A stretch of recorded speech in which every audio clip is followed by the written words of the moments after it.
پہلی بات جس کی آگاہی کے لیے حکومت کو بھی اقدامات کرنے چاہیے اور ہم سب بھی مل کے انشاءاللہ الرحمن اقدامات کریں گے. سب سے پہلی بات قادیانی نواز پالیسی بند کی جائے. دوسری بات آئین آزاد کشمیر میں قادیانیوں کو کافر قرار دے دیا گیا ہے. اور تیسری بات قادیانیوں کا شعائر اسلام ان کا استعمال کرنا قانون کی خلاف ورزی ہے, اس کی قطعاً ان کو اجازت نہ دی جائے. اور چوتھی بات قادیانی اپنی خود ساختہ جعلی بناوٹی نظریات کو اسلام کا نام دے کر مسلمانوں کا ایمان لوٹنا چاہتا ہے. مومن کے پاس ایمان ہی ایک قیمتی اثاثہ ہے. اس اثاثے کی حفاظت ہر مسلمان پر فرض اور قرض ہے. مسلمان کو اپنے آئندہ نسل کے ایمان کو بچانے کے لیے عوام کو قادیانی فتنے سے آگاہ کرنا ہوگا.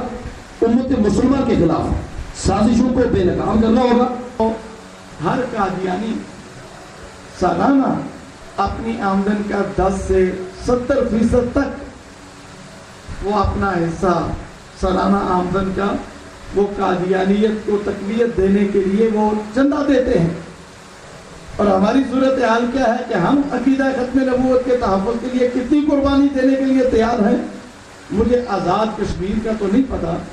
پاکستان میں 2017 کی رپورٹ کے مطابق قادیانیوں کی تعداد پاکستان کے اندر 40 لاکھ ہے.